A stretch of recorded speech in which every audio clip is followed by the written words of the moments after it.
Olá, pessoal. Eu sou Diosmar Filho, sou geógrafo, pesquisador sênior da Associação de Pesquisa ELETA, na qual desenvolvo os estudos sobre ordenamento territorial, desigualdades e mudanças climáticas. Nossa linha de estudo, nossa linha de pesquisa nos últimos 4 anos tem sido construir conhecimentos que traga as desigualdades prévias para as negociações climáticas, pensando que implementar um ciclo de adaptação climática para responder a meta climática global de 1,5 graus Celsius, que é reduzir a temperatura do planeta, envolve ter técnicas e conhecimentos mais avançados para entender o que é mudanças climáticas nesses tempos. Esses tempos que as economias emergentes precisam de maiores investimentos e esse investimento passa por capacity building, entender que as capacidades técnicas, científicas, institucionais das instituições públicas, privadas, das organizações, das empresas, somente dos governos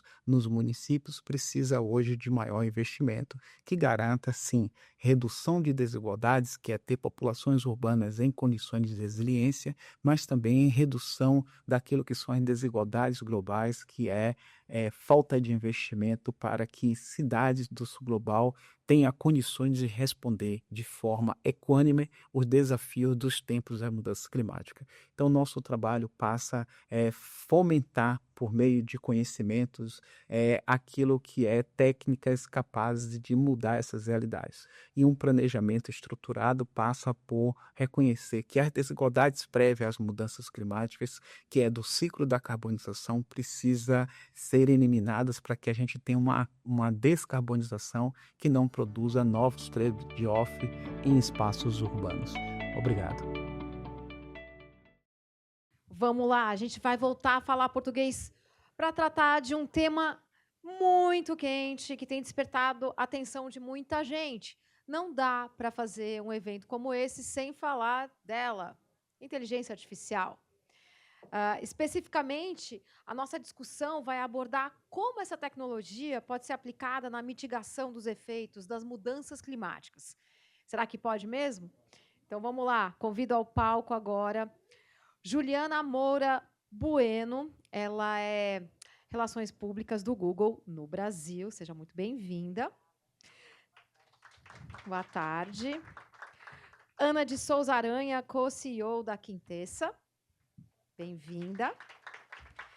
Gabriela da Costa, Program Officer na área de Democracia e Tecnologia do ITS, o Instituto de Tecnologia e Sociedade. E, para completar o nosso time, o Luiz Tossi, vice-presidente da Associação Brasileira de Data Center, a ABDC. Muito bem-vindos. Eu vou moderar essa conversa que começou lá fora, mas eu vou trazer para vocês, porque vale muito a pena. Ana, já vou começar com você, porque a gente tem muita coisa para falar, muitos assuntos, muitas ramificações, até como o Luiz estava falando. Gente, dá para a gente ir por vários caminhos, né? Mas a gente vai começar primeiro com algumas particularidades, né? A gente vai ter que focar aqui. Então, Ana, como vocês estão usando a IA para superar desafios impostos pelas mudanças climáticas? A gente vai focar um pouco IA e clima aqui. Bom, obrigada pelo convite, muito feliz de estar aqui. A gente pode, como você já introduziu, a gente pode abordar a temática de IA e clima por várias vertentes, e eu queria ir por 2, 3 delas, assim, para a gente começar. Então, um é dar os exemplos práticos, assim, de como IA tem sido utilizado dentro da pauta. E a gente pode começar de um nível bem macro, que é quando a gente fala da inteligência artificial sendo usada para ajudar na análise de dados, agregação de dados, né, análise de dados e dar suporte na tomada de decisão. Quando a gente fala disso em clima, a gente pode usar isso para olhar para a leitura de riscos, a gente pode usar isso para... Tem muita utilização também na valoração, produção de dados para valoração de... quando a gente fala da floresta em pé, né? Tenho evitado usar termos muito técnicos, então minhas brecadas é para tentar evitar palavras cunhadas, assim, a gente falar um pouco mais. Mas trazendo alguns exemplos que acho que fica mais fácil, se a gente pega em espectral, é um negócio que a gente tem aqui brasileiro, criado por uma mulher e um homem, um casal, né? Eles são cientistas. e eles olharam para a questão de que era muito difícil você gerar dados sobre a qualidade da água. Então, isso era feito de uma forma muito artesanal, era uma pessoa com tubo de ensaio, coletava ali, e isso demorava muito tempo para sair o resultado e era pouco atualizado. Quando a gente não tem clareza sobre a qualidade da água, aquela água pode estar contaminada e isso, né, demorar muito tempo para ter uma ação sobre isso. Então, eles, por exemplo, usam imagens de satélite para conseguir fazer a leitura da qualidade da água, e a AI é uma aliada, usando o que chega das imagens com parâmetros de dados para conseguir traduzir isso em um comando, em uma ação, para falar isso, né, deveria ser ou não trabalhado sobre. Um outro exemplo é um grau e meio. A gente tem aqui no Brasil que trabalha com alertas para incêndios. Então, a gente tem uma grande questão aqui de incêndios nas nossas florestas, também em produções agrícolas. Então, a 1,5 grau também, ela usa sensores que usam AI para processar esses dados e não só ter alertas, mas também olhar padrões que antecedem a ocorrência de incêndios. Então, uma coloração, por exemplo, da vegetação que vai indicar que a vegetação está seca e isso está aumentando o risco de ter incêndio nesse local. Um outro exemplo é a Quanticum, também uma solução brasileira que utiliza AI, que eles pegam amostras do solo para entender a qualidade do solo e utilizam AI para processar e entender isso, conseguindo ter um nível de comparabilidade de insumos, né, de fontes de dados, que se a gente fosse fazer numa tabela à mão ou em algo sem utilizar a inteligência artificial, demoraria muito mais. Então, tem um grande... A gente até estava conversando lá fora, né? Quando a gente fala de AI e clima, um paralelo que talvez faça sentido é comparar como se fosse uma faca, né? A faca ela pode ser para o bom ou para o mal, depende para o que você usa, e como tantas outras ferramentas que a gente tem disponíveis. E aí, quando a gente fala de IA e clima, tem um pouco do que eu estava falando, que é o para que se usa, né? Esses exemplos que eu dei, mas tem também um pouco do quem usa, que é uma grande discussão que está viva hoje em dia, que é como que a gente garante também que quem está usando essas soluções e tendo acesso aos dados também, a gente não está centralizando isso em quem hoje já tem tanto poder. Então, uma das soluções recentes que tem é, por exemplo, que esses alertas cheguem para a população indígena, a população que está no território. Então, como você usa disso também para promover o empoderamento local? Como a gente olha também para quem está produzindo essas soluções de AI, para a gente aqui no Brasil não ser só um importador de soluções, mas também a gente ser provedor das nossas próprias soluções. Então, quando a gente fala de dados para o clima, tem uma discussão que é sobre tropicalização dos dados. A gente tem aqui no Brasil biomas distintos de muitas vezes onde essas programações foram feitas. Então, como que a gente garante também que a gente tem uma inteligência feita aqui dentro do país adequada ao nosso país? Então, acho que para começar aqui a conversa, né, a gente tem esses vários exemplos práticos assim de AI sendo usado para o clima, com finalidades que estão permitindo muito o avanço das agendas, mas vem junto essas particularidades, né, de quem produz, de quem utiliza, né, e como a gente dá acesso a essas ferramentas. Não tem como deixar de falar da justiça climática, e ela está aparecendo realmente em todos os painéis durante o dia. Então, mais uma contribuição sobre isso. E, Ana, só para dar um contexto, todas essas iniciativas que você comentou, elas estão nesse mapeamento das iniciativas brasileiras do Deep Climate? São todas do mapeamento? Só dar um briefing, só dar um contexto para o pessoal. Legal. Fui direto para o assunto, não quis contar da gente, né? Mas o Quintessa é uma organização que já tem 15 anos trabalhando com clima e desenvolvimento econômico. E a gente trabalha tanto com soluções empreendedoras, inovadoras, quanto com programas mais sistêmicos e de articulação intersetorial. Então, a gente trabalha muito com empreendedores, grandes empresas, investidores, filântropos e instituições públicas. E aí, uma das iniciativas que a gente criou é o Deep Climate, que é uma iniciativa que olha para como que a gente aproxima as soluções que hoje estão na academia para que elas se desenvolvam e cheguem ao mercado para que sejam utilizadas, de fato, na indústria, né, pelos empreendedores sociais, pelos filântropos, sendo, de fato, gerando esse efeito na ponta, né? E aqui no Brasil a gente tem esse grande desafio, assim, apenas 30% das nossas, digamos, de soluções de base científico-tecnológica que são desenvolvidas, de fato, depois chegam até a adesão do mercado. Então, a gente tem um grande desafio assim nesse gap. E o Deep Climate vem exatamente para isso, para a gente mapear essas soluções e dar toda a parte de assistência técnica, acesso ao mercado e acesso a capital para que elas possam amadurecer e serem adotadas. Então, esses exemplos estão sim no Deep Climate e a gente lança o mapeamento, que foi essa primeira etapa da iniciativa, na semana que vem. A gente vai lançar agora durante a COP, então convido também a vocês estarem conectados. Não percam, ela estará na COP, a COP todinha. Gabriela, a gente também sabe que esse assunto vocês também desenvolvem no ITS, né? Mais recentemente, no Mutirão Tecnoclima, que você também foi coordenadora desse projeto, que é um projeto que ele vai além de cursos, né? Ele tem curso, tem todo um... Você vai falar um pouquinho mais do que eu. Mas como é que você enxerga as particularidades da inovação concebida para o Sul Global? Quais são elas? E também tem a ver também com o que vocês mapearam, né? Um outro mapeamento. Primeiramente, obrigada, pessoal, pelo convite. É um prazer estar aqui nessa mesa com vocês também. Acho que eu vou começar a minha fala falando um pouquinho sobre essas particularidades do Sul Global, né? A gente enfrenta muitos desafios, né, estando no Sul Global. E eles vão desde as restrições orçamentárias até os desafios socioeconômicos em que a gente vive, né? E também a gente tem desafios, muitas vezes, também de acesso às tecnologias. Mas, mesmo assim, assim como já foi citado pela Quintessa, a gente tem iniciativas que estão sendo desenvolvidas no Brasil. E a gente fez também um mapeamento no Mutirão Tecnoclima, que foi uma iniciativa em que a gente recebeu um chamado do Ministério das Relações Exteriores do Brasil para que, olha, a gente precisa conectar. A gente tem o pessoal que discute tecnologia, a gente tem o pessoal que discute clima, a gente tem iniciativas brasileiras de clima e tecnologia que são muito reconhecidas, mas que não têm uma visibilidade nem nacional nem internacional. Então, como que a gente pode dar visibilidade para essas iniciativas? E aí nasce o Mutirão Tecnoclima, com o objetivo de ser um site para dar visibilidade para as iniciativas brasileiras, mas também realizamos 3 encontros precedentes à COP30 para a gente discutir a agenda e a pauta de ciência, tecnologia e inovação e como que isso poderia ser levado para a agenda de negociação e para a agenda de mobilização da COP30.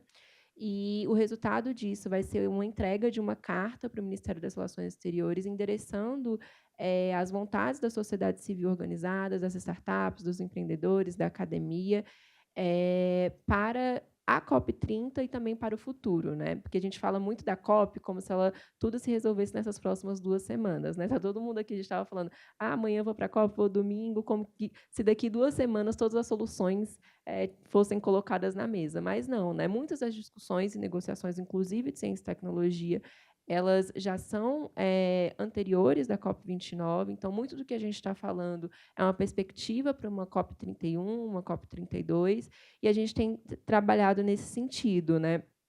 E, da perspectiva do Sul Global, a gente tenta trazer muito essa visão da importância de entender que a gente tem desenvolvido coisas positivas no Brasil, a partir do ponto de vista da tecnologia e clima, e também em outros países. E isso que a gente tem desenvolvido, apesar de todas essas diversidades que eu citei, tem muita potência de diversidade. A gente está falando de diversidade de bioeconomia, das nossas culturas, das florestas, né, dos nossos próprios biomas, como você citou, e principalmente do conhecimento dos povos, né, que habitam o nosso território há tantos séculos. E um dos exemplos que, nesse processo de mutirão, a gente ficou muito feliz, não só de descobrir para algumas pessoas, né, outras já conheciam, mas de entender um pouco mais, foi o Parque Tecnológico do Guamá, de Ciência e Tecnologia do Guamá, que é uma iniciativa governamental que fica em Belém. É um espaço gigante em que eles apoiam o desenvolvimento de startups, de deep techs, de pesquisas acadêmicas sobre inteligência artificial, sobre bioeconomia e estudos de ponta no centro da Amazônia, e que muitas vezes a gente aqui no próprio Brasil, né, no Sudeste, não conhece. Então, a gente está, assim, muito avançado nas discussões de clima e tecnologia. Além disso, no nosso mapeamento, convido vocês para conhecerem também o nosso, já está no Ashma, mutirãotecnoclima.com.br. A gente também mapeou várias iniciativas, algumas já citadas, como 1,5 grau, mas também posso citar outras, como Previsa, que é uma iniciativa do Amazon com a Microsoft, Vale, que usa IA para prever o desmatamento, né, antes que ele aconteça. Enquanto a gente tem 1,5 grau com foco em incêndios florestais, o Previsa tem um foco em desmatamento. A gente tem uma iniciativa que ela foi lançada há cerca de um mês, que, para mim, hoje é uma das principais iniciativas governamentais com o uso de AI e data center no Brasil, que é o supercomputador Tupã, do INPE. Ele foi lançado há um mês, um pouco em resposta às chuvas que a gente teve no Rio Grande do Sul. A gente não tinha no Brasil uma infraestrutura tecnológica de inteligência artificial que pudesse fazer a previsão em nível granular, regional, climática, e agora com o supercomputador do INPE, a gente passa a ter isso. O INPE também tem sido um importante instrumento governamental para o desenvolvimento de tecnologias, inclusive de IA. A gente tem outras ferramentas do INPE, como Terra Brasilis, que vale a pena conhecer. A gente também tem uma ferramenta do Ministério da Ciência, Tecnologia e Inovação do Brasil, que eu, pelo menos acompanhando assim em nível global, não tem nenhuma outra no mundo. Eles conseguiram integrar diversos índices e indicadores do Brasil e fazer uma análise preditiva com o uso de IA de riscos climáticos, não só para agora, 2030, 2045, e assim você consegue olhar em nível municipal, assim, sabe? Então, é muito importante para o desenvolvimento de políticas públicas, para empresas, para que a gente pense num futuro, uma adaptação climática melhor para o nosso país.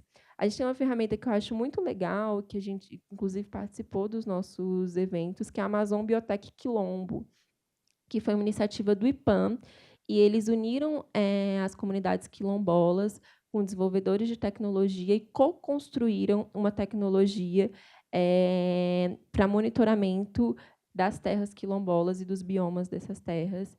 Então, é uma tecnologia muito legal que mostra o potencial de cocriação, né? Então, a gente não está falando só de uma tecnologia que chega lá com uma tecnologia pronta para os quilombolas usarem. Não, a gente não está falando disso. A gente está falando de um processo de cocriação tecnológica, de apropriação e desenvolvimento de habilidades tecnológicas para esses povos.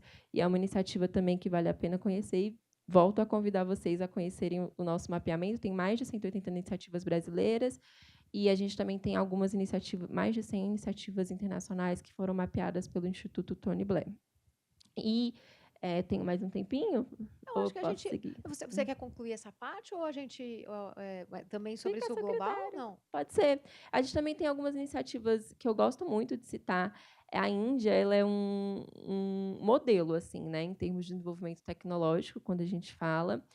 A gente tem uma cidade na Índia chamada Pune, e eles usam IA para tudo, né? E inclusive para o transporte público. Tem uma iniciativa que é assim até assustador o quanto que eles conseguem fazer, que é o Citycopter, e eles fazem um processo de restauração de florestas com drones, e os mapas de IA são construídos com o apoio das comunidades locais. É bem legal de conhecer. Na África do Sul, eles usam muito a IA para gestão de resíduos, e isso apoia muito ali na redução do lixo, né, nas cidades. E a gente tem o AeroSeed África, que eles já plantaram mais de 100 mil árvores com a ajuda de IA e drones autônomos, também vale a pena conhecer. E aí, só para concluir, que todas essas tecnologias, né, como eu disse, elas nascem da diversidade, mas elas mostram que dá para fazer menos, mas com propósito. Então, no Sul Global, a gente consegue fazer mais. Mas, para tudo isso, tudo que a gente for desenvolver, a gente tem um ponto muito central, que é o desenvolvimento de habilidades. A gente precisa desenvolver habilidades em tecnologia e, principalmente, em inteligência artificial. Então, a gente aqui no ITS Rio, em parceria também com o Ministério das Relações Exteriores e a Anatel, a gente lança na COP30 a AI Climate Academic, que tem como objetivo capacitar indivíduos e instituições em países em desenvolvimento no uso de IA para justamente enfrentar os desafios climáticos. E esse é um esforço justamente para formar pessoas, e não só algoritmos, né? Então, as pessoas fazem os algoritmos, não os algoritmos fazem as pessoas. E as pessoas que são líderes precisam entender isso. E a gente fez já um projetinho piloto, E foi muito legal, porque esse projeto estava um pouco solto, eles não sabiam onde iam fazer, e eles foram no Mutirão Tecnoclima, o primeiro que a gente fez em Belém, conheceram o PCT Guamá, e aí, graças a esse encontro que a gente teve nesse mutirão, esse projeto piloto do AI Climate foi desenvolvido agora em outubro, na pré-COP, e a AI Climate, em geral, vai ser lançada agora na COP, no dia 16. Sucesso para vocês. Muitas iniciativas, eu acho que é legal a gente acompanhar todas elas, né? Que vocês citaram, as duas. Juliana, para a gente avançar um pouquinho, eu quero também que a gente converse um pouquinho, que a gente troque, né? Eu quero, né, saber um pouco dos pontos da Juliana, do Luiz, depois quero que a gente também consiga bater um pouco de bola aqui. Quando a gente fala de inovação, acho que todo mundo te pergunta isso, né? A gente não pode deixar de falar de regulamentação. Como é que você tem observado essa interação entre os setores público e privado no contexto da inteligência artificial? Obrigada, querida, pela pergunta. Luiz, Ana e Gabi, prazer estar, e Gabriela. Prazer estar com vocês aqui nessa conversa. Estamos neste momento pré-COP, que é algo super interessante. E esses dias em São Paulo a gente está vendo o setor privado se mobilizar, né, em torno do clima. E acho que essas conversas são importantes porque o setor privado tem uma responsabilidade, corresponsabilidade em ajudar o mundo a entregar e bater suas metas climáticas para que a gente não chegue onde, enfim, em situações nas quais poucos de nós vão conseguir viver bem e muitos de nós vão viver pior do que já estão vivendo. Não queria deixar também de só me apresentar rapidamente. Trabalho no Google faz 3 anos e meio. Estou agora liderando a nossa frente de relações públicas, Public Affairs, buscando, e também, enfim, esse ano é um ano importante de COP para nós, e a gente tem um comitê estratégico, estou nesse comitê estratégico de COP 30, fazendo, vamos dizer, a ligação, né, de como a gente atua no Brasil, dos nossos projetos, das nossas tecnologias aplicadas aqui, com os times globais que lideram tanto a nossa estratégia de IA para o planeta, a nossa estratégia de carbon removals, entre tantas outras coisas. Tendo dito isso, eu acho que não dá para a gente não falar sobre o... Enfim, tem duas coisas, que eu acho que a sua pergunta e também o tema do painel, né? Então, vou tentar juntar um pouco as duas, assim, né? Se a inteligência artificial é o fim de alguma coisa, se ela é catastrófica, se ela, o que ela traz. E eu acho que a pergunta do painel ela é interessante, porque, como o Google, vocês imaginam, a gente, obviamente, no Brasil está lidando com os temas brasileiros, os governos brasileiros, os parceiros brasileiros, mas a gente tem vários outros times em vários outros lugares do mundo que estão lidando com outros tipos de regulação, outros tipos de debate. Em alguns lugares, a gente já tem experiências de regulações implementadas, vou falar especificamente da União Europeia, por exemplo. Tem lugares onde diferentes tipos de regulação estão sendo discutidas, Japão, Singapura, não tem o mesmo approach da União Europeia. Estados americanos, né, o sistema federativo lá também funciona de uma outra forma.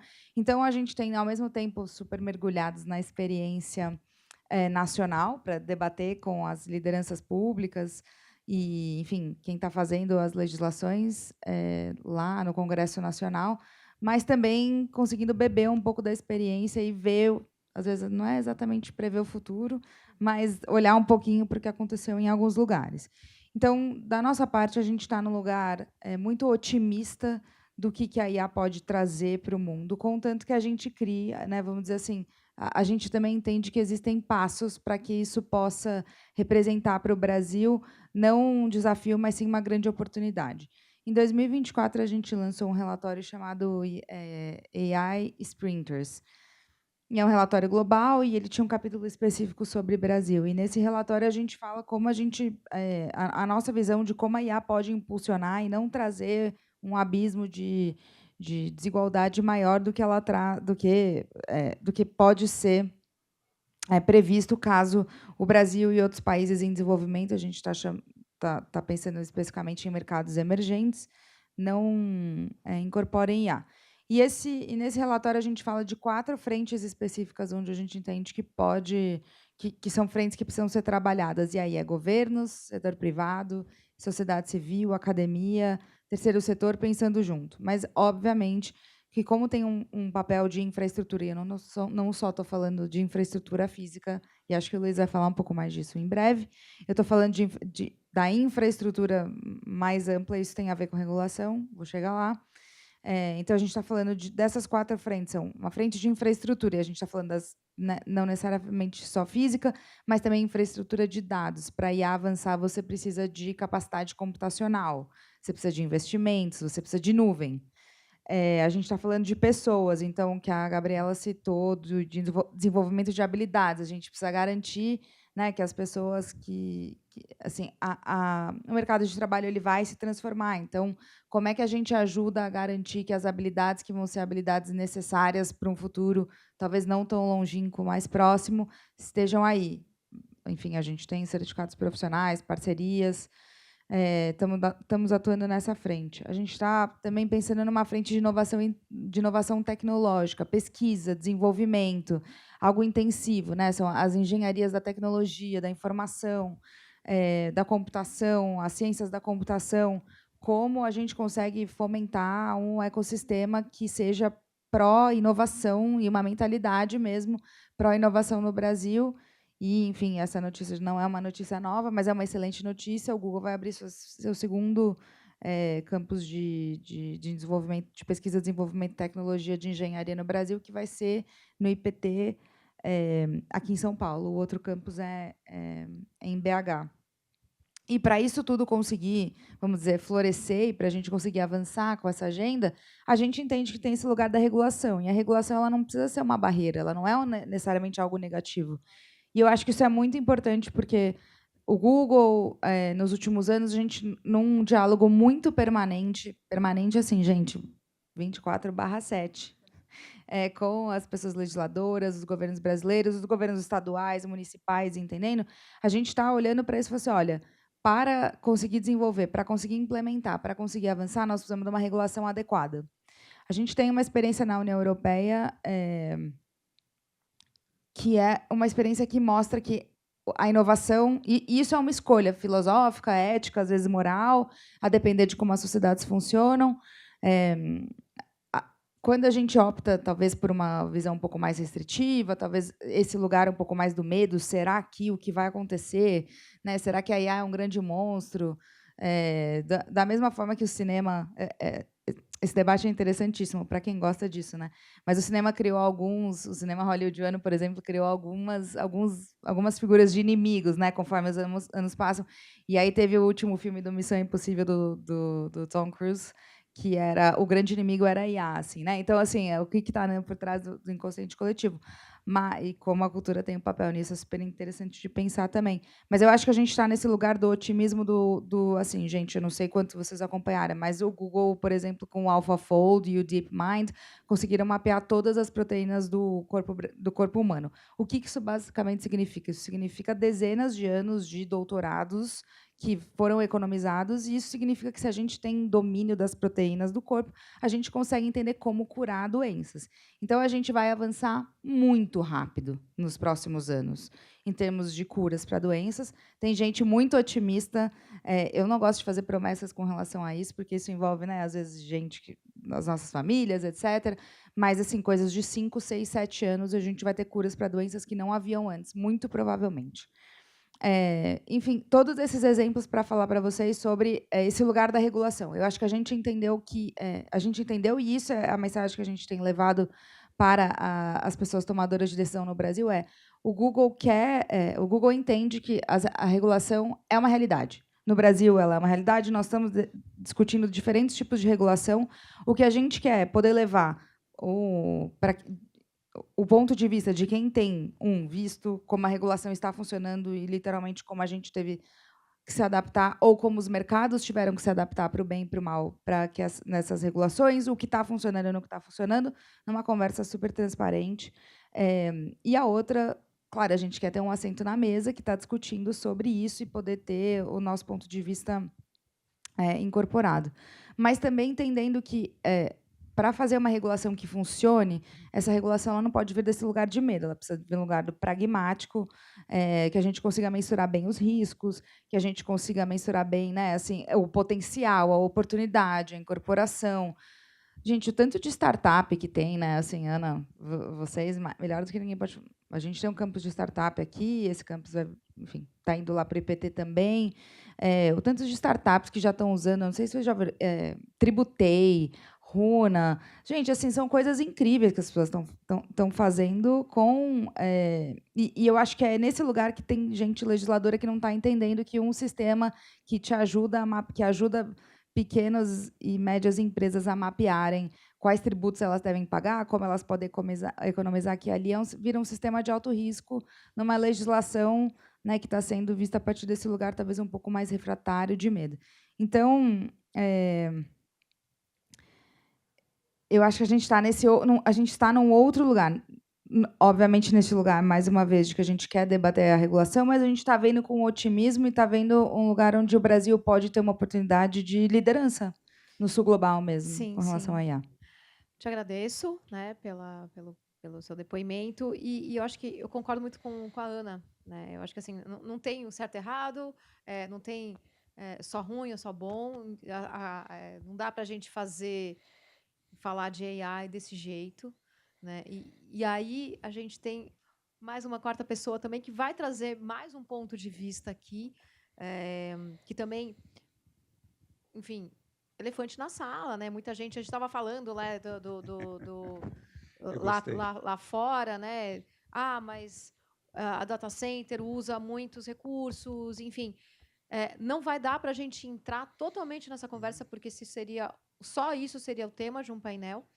Mas o que é importante a gente falar de novo, assim, até como a regulação, né, ela, enfim, restritiva, menos restritiva, a gente está vivendo um momento único de transformação global. Então, assim, por isso que essas discussões são importantes, né? Não tem verdade absoluta nessa história. Então, Luiz, eu acho que é interessante você trazer um pouquinho do que você estava falando para a gente, da questão da data center, né? Dos data centers, e também falar um pouquinho como é que você enxerga também essa questão que tão criticado, né, que às vezes as pessoas falam, né, a gente tem o data center que vai consumir, enfim, não dá para entrar tudo, mas eu acho que é interessante você colocar alguns pontos que você tinha falado também. De novo, tudo é a faca da Ana. É isso aí. Eu quero começar com uma provocação. Estão me ouvindo? Sim. Com uma provocação, porque enquanto vocês estavam falando, eu estava prestando atenção, mas eu estava vendo a nossa audiência. E todos estão trabalhando, mexendo no celular, tirando foto. Vocês estão cientes que vocês estão usando serviços de nuvem? Todo mundo aqui está usando serviço de nuvem. Hoje, eu tenho certeza que vocês pegaram Uber, que vocês fizeram uma videochamada, vocês já pediram comida pelo iFood, ou seja, vocês estão usando aplicações que nós falamos que são todas baseadas em nuvem. E a nuvem, ela é uma realidade para nós, que ela surgiu depois do surgimento da internet, e ela surgiu, mais ou menos, ela trouxe uma primeira onda de tecnologia para o Brasil, que foi mais ou menos, aqui no Brasil, chegou entre 2005 e 2010. Hoje, os serviços de nuvem, eles são uma coisa que já estão, todos eles, as redes sociais, elas já estão embutidos no nosso subconsciente. A gente está usando uma aplicação que é baseada em nuvem, e o coração da nuvem é um data center, mas é uma coisa automático. Assim, a gente não se dá conta disso. Fazer uma pergunta que eu sempre faço: quantas pessoas aqui fazem uso de algum serviço de inteligência artificial? Por favor. Há 2 anos atrás, quando a gente fazia essa pergunta, quando o ChatGPT veio, ele que trouxe à tona a IA generativa, e numa audiência de 100 pessoas, 200 pessoas, 2 levantavam a mão. Hoje, aqui, a gente já tem quase 100%. Então, daqui a alguns poucos anos, a inteligência artificial ela já está tão inserida na nossa sociedade que a gente não vai dar conta que a gente já está usando esse serviço. Por quê? É uma aplicação que também não deixa de ser uma aplicação baseada em cloud, baseada em nuvem, que é um serviço onde o processamento está num prédio ou num conjunto de prédios que são chamados de data center, todos eles interligados, em que a nossa realidade digital hoje, a gente não consegue mais viver sem esses serviços. Tem um esquete muito engraçado de um humorista brasileiro, que aparece ele com uma cara assim de um ar de perdido, né, de um morador de rua, que ele fala: eu estou perdido, estou há 2 dias sem comer, eu não sei voltar para casa sem o Google Maps, eu não sei pegar o ônibus, porque eu não sei mais que linha pegar. Então, a gente já está inserido numa sociedade digital. E a inteligência artificial, ela é renovadora. Todas aqui deram exemplos que são exemplos fantásticos, em que a gente sai da IA generativa de grande massa e a gente está entrando em aplicações reais, aplicações que ainda mal estão começando. Então, o uso na agricultura para aumento de produtividade, de medicina, como você falou, com mapeamento de genoma, o quanto que isso acelera o desenvolvimento de novos remédios, novas drogas, novas sementes, aumento de produtividade, e o Brasil é muito pioneiro nisso. Tudo isso para falar o quê? Sem um data center, a IA não existe. Por quê? A IA ela é baseada em 2 tipos de processamento. Num processo de treinamento, onde você ensina um modelo a pensar, ou seja, você dá a base de conhecimento, e essas instalações são instalações que elas precisam alta capacidade de processamento. E aí todos vocês devem ter ouvido falar na NVIDIA, que é o campeão nessa fase do desenvolvimento da inteligência artificial, porque ela usa GPU, que é o que os gamers usavam nos jogos para melhorar a performance. Então, a GPU tem uma capacidade computacional muito superior à CPU. E um data center de treinamento, ele usa uma quantidade massiva de GPUs, que quanto mais GPU eu uso, quanto mais capacidade de processamento eu tenho, mais rápido esse modelo é treinado. E com mais assertividade ele é treinado. Só que a IA, ela, além do treinamento, tem uma parte que é a parte de processamento, que é a inferência. A inferência é aquele serviço no qual nós nos relacionamos. Então, quando eu faço uma pergunta, eu jogo uma imagem, por exemplo, para o Gemini me dizer o que é essa imagem, quem é o autor dessa foto, eu estou me relacionando com o servidor de inferência que vai buscar a informação numa base de dados do modelo treinado. E essas 2 estruturas estão em data centers com capacidades totalmente distintas, brutas. Então, um data center de treinamento ele requer muita energia. E hoje, é muito interessante, porque eu vou conectar com o painel anterior, energia é um insumo que hoje ele está disputado globalmente. Hoje existe um dado que existe uma demanda reprimida até 2030 de construção de novos data centers, principalmente de treinamento, globalmente é em torno de 90 gigawatts de energia. Só nos Estados Unidos está se falando em torno de 70 gigawatts, e os Estados Unidos tem uma capacidade de ofertar até 2030, no máximo 40 gigawatts de energia. Tem 30 gigawatts de energia correndo atrás de energia pelo mundo. E o Brasil, com as nossas energias renováveis, com 93% da matriz elétrica renovável, é um dos países que está disputando esse mercado, uma parte, pelo menos, desses treinamentos, desses data centers de treinamento. E trazer um data center de treinamento para o país significa trazer tecnologia. Hoje, 60% de todos os dados que vocês estão usando nos serviços de cloud são importados, são processados fora do Brasil. Então, existe um movimento do governo brasileiro, da indústria, com uma série de políticas de fomento e políticas de regulação, porque o mercado, ele diz, nós, todos do mercado, o Google, as Big Techs, a indústria convencional, não ter uma regulação é pior do que ter uma regulação que seja razoável. Então, ter regulação significa segurança jurídica. E todos esses investimentos são investimentos de longo tempo. Então, não se constrói um data center, num contrato, são contratos de 15 anos de ocupação. Então, investimento de longo prazo, são investimentos muito elevados. Só para vocês terem uma ideia, um data center de 100 megawatt, ele consome ele tem um investimento na parte física, na parte só do prédio, em torno de US$ 1 bilhão. É uma conta em torno de 10 milhões de dólares por megawatt de capacidade de TI. Só que o que vai de servidor dentro desse data center representa de 5 a 7 vezes, dependendo da composição, do custo do prédio. Então, quando o Google constrói um data center para o Brasil, ele faz um investimento de 1 bi para construir um data center de 100 mega, ou ele contrata isso de um provedor de serviço, só que ele vai trazer de 5 a 7 bilhões de dólares de investimento em servidor. E junto com esses números, junto com essa indústria, toda essa indústria é movimentada, porque eu gero a indústria de tecnologia, eu preciso de mão de obra para programar esses servidores, para manter esses servidores, para produzir esses servidores, porque uma boa parte desses servidores ela pode ser montada no Brasil, e já é montada no Brasil, uma parte não. Então, é uma indústria que movimenta muita tecnologia, movimenta valores significativos, e ela atrai muito retorno para a população. Luiz, obrigada Eu só não falei de data center.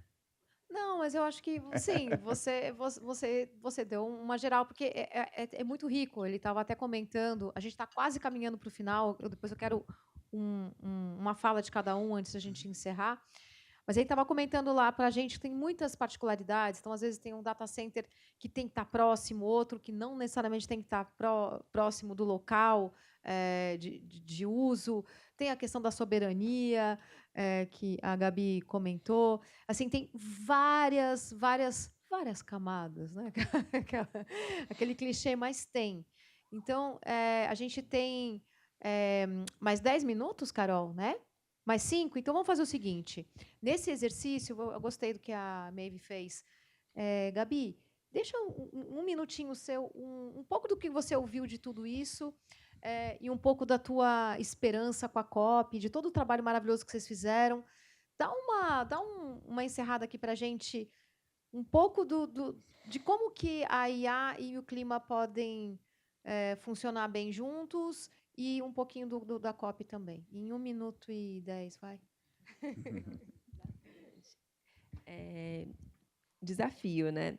Acho que a minha esperança para a COP é que a gente consiga construir mais consensos e menos dissensos, tanto a nível local, no Brasil, tanto a nível global. Eu acho que a gente tem uma oportunidade única nessa COP, na Amazônia, de trazer vozes que nunca foram escutadas, né? As vozes amazônicas, as vozes dos povos indígenas, dos povos e comunidades tradicionais, as vozes das potências do sul global, seja no desenvolvimento de tecnologia, da academia, para serem escutadas pelo norte global. E eu acho que é uma oportunidade única do setor privado, dos países do norte global, verem a potência que a gente tem e que juntos a gente possa, nessa COP, construir diálogos, porque vai ser muito difícil a gente encontrar 100% de consensos em debates tão difíceis, né? Em transição justa, justiça climática, em tecnologia também, do ponto de vista de inteligência artificial.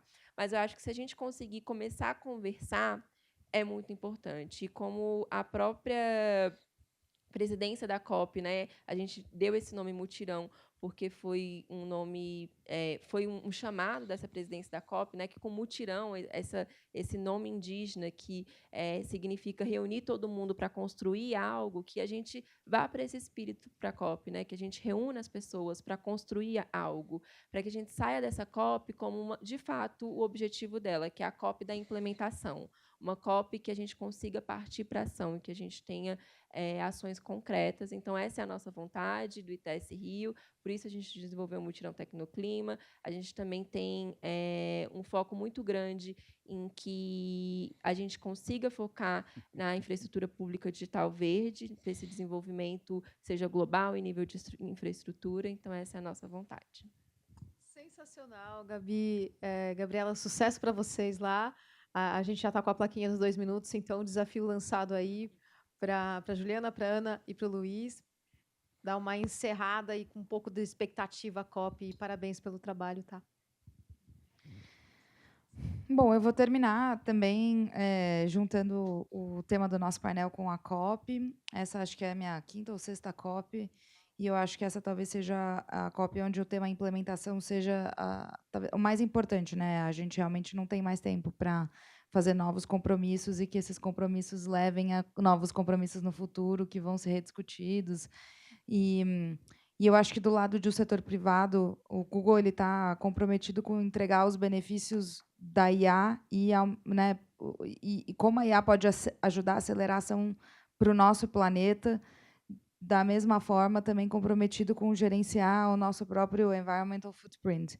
Então, essa é a mensagem que a gente vai levar para a COP. A gente está super focado em levar os usos que a gente já tem, as ferramentas que a gente já e as tecnologias que a gente já tem, que já estão sendo aplicadas em parcerias com outras frentes do setor privado, transportes, aéreo, entre tantos outros que, enfim, também estão compromissados com melhorar o seu footprint e ter uma ação objetiva, aprofundar o diálogo com o governo nesse lugar positivo de vamos trazer boas regulações para que os países do sul global, que também vão ter uma voz muito especial nessa COP, possam avançar com seus compromissos climáticos.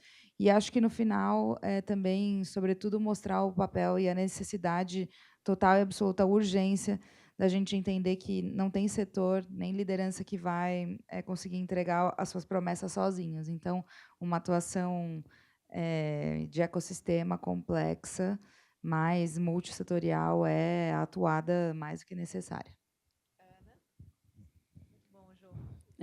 Estou animada com essa COP, e ainda mais com o nome de implementação. É exatamente isso que a gente vem trabalhando há anos, né, de transformar a ideia, o ímpeto em algo tangível, real, com resultado. Então, estou bem animada, pelo menos a gente evocar isso como intenção. Mas, trazendo de uma forma palpável para o assunto de hoje de IA e clima, eu acho que o que eu mais desejo é que a gente não caia numa visão dicotômica ou de polarização. Porque eu acho que quando a gente fala assim, é bom, é ruim, está certo, está errado, a gente emburrece o processo. Então, acho que a melhor forma da gente abordar isso é reconhecendo a complexidade, entendendo que tem bons usos e que a gente precisa conversar sobre a forma do uso, sobre a forma da energia, de onde ouvir os recursos. Então, reconhecer de antemão assim, a complexidade do assunto para que a gente possa evoluir, mas de uma forma que seja inteligente. Então, tem aquela frase, né, do vamos com calma porque temos pressa, algo nessa linha. E acho que reflete um pouco desse momento. Assim, a gente precisa agir rápido, mas se a gente se atropelar no processo, a gente vai ter que refazer a lição de casa daqui a 5 anos ou mais, né? Então, como que a gente garante que a gente aborda o problema sem cair nessa polarização e reconhecendo a complexidade que é inerente dele, né? Se a gente não reconhecer, a gente só está fingindo que ela não existe. Então, como a gente reconhece de cara, e acho que essa multiplicidade de vozes e setores que vocês dois abordaram é essencial para a gente garantir essa inteligência, né? Perfeito. A Gabriela chegou já falando para mim, né, no começo, consenso, conversa, troca. Luiz, para você encerrar agora o nosso painel. Equilíbrio. Espero que tenham, todos que participem tenham equilíbrio para ter no mínimo, uma conversa civilizada e chegar num consenso. Infelizmente, não vou poder participar de uma série de compromissos, mas essa é a minha expectativa. Você não vai participar, mas a gente vai estar, todo mundo vai ser impactado, né? Com certeza. É isso. Muito obrigada, gente. Muito, Obrigado. muito, muito obrigada. Obrigada.